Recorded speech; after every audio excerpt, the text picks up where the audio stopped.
Hi, everyone. I just want to share my ideas about Module 9 and 10. Um, so first, rich tasks. So the way that this whole course is kind of structured is at the beginning we talked about the fact that the teen brain is very interesting at the time that we interact with our students. So when they're age 15 to 17, 18. Um, and that they need a certain type of stimulation. And also the fact that growth mindset and the type of feedback that we give is very important.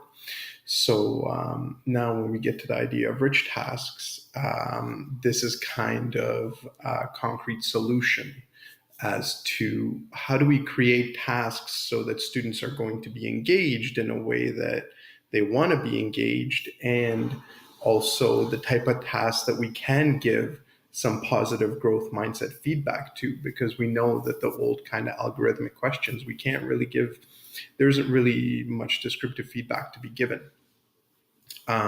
So when we look at these more interesting tasks, there's definitely better feedback to be given. So when you look at Dan Mayer's video, his TEDx talk, and it talks about how we can engage the students and how we can also get them to talk about math in a way that we can really kind of get some discussion going. So throughout the course, I've kind of shared my resource bank and all that. And today is going to be the same. But what I'd like to show you is, I'm not sure if you've come across it already, but I would like to show you Dan Mayer's bank of resources. And that's here. So you can access it through my site, engagethinking.wordpress.com/resources. And if you click on Dan Mayer's 3-act tasks, it is a whole Google sheet of activities that he's created for students that can get students thinking. So one that I really enjoy is called You Pour, I Choose. Give me 1 second. Oh, here it is, You Pour, I Choose.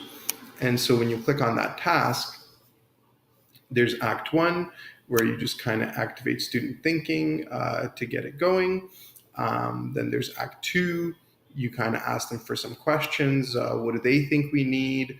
You can give them some information. And then Act 3 is we reveal the information that they hopefully would have come to on their own. So that's one thing that I wanted to share, is his sharing of his 3-act resources.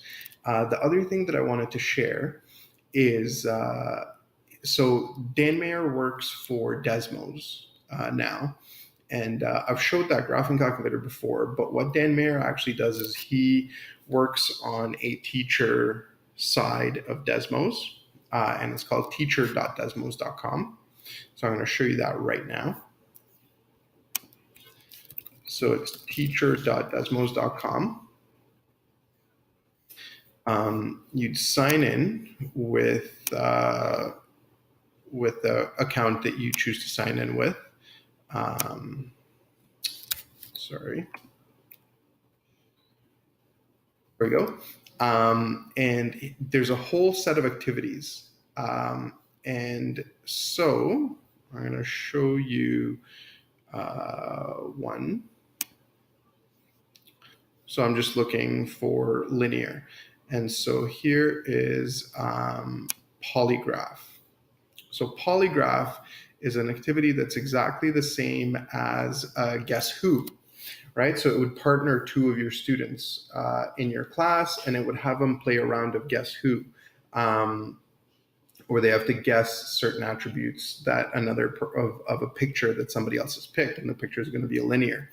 And there's a whole series of polygraphs. So you can do a polygraph on straight lines. There could be a polygraph on parabolas. There's all kinds of polygraphs. Scatter plots for grade 7 and 8.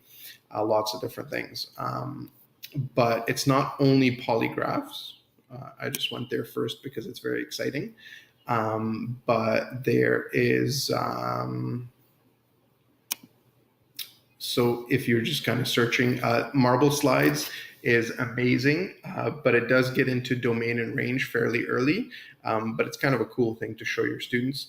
Central Park is a very cool activity for students to go through to develop the process of getting an equation to represent something.